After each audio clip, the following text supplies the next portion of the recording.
What's up, guys? This is part 2 of Proverbs chapter 15. We're going to read 24 through all the way up to 33.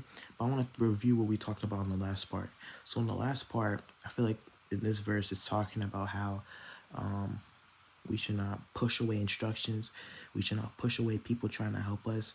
And we should not let get angry and stir up and have a strife. You feel me?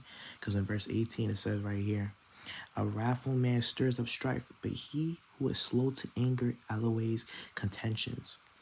He who is slow to anger is slow to alloway contentions. Like they're slow to doing stuff.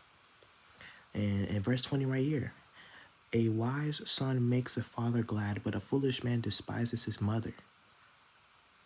I don't know what that means, but you guys should let me know. Also here in chapter 15, verse 1. A soft answer turns away wrath, but a harsh word stirs up anger.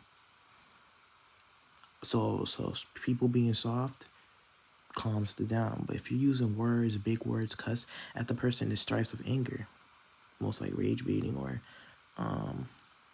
you're responding back in a disrespectful way.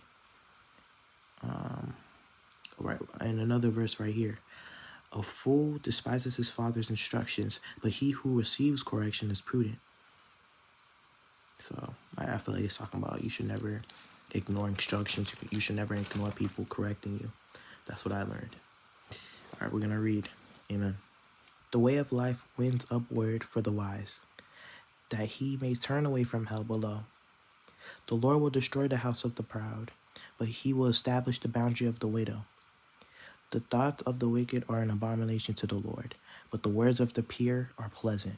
He was greedy for gain troubles his own house, but he who hates bribes will live.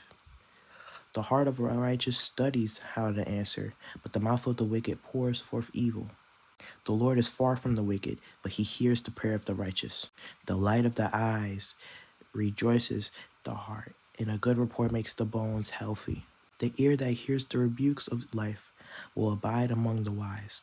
He who disdains instructions despises his own soul, but he who heeds rebuke gets understanding. The fear of the Lord is the instruction of wisdom, and before honor is humility. The fear of God, the fear not only, you don't fear anybody, but God is the true wisdom too. Amen. God be with y'all. I hope y'all understood what I said and how I felt during this chapter, and God be with y'all. Amen.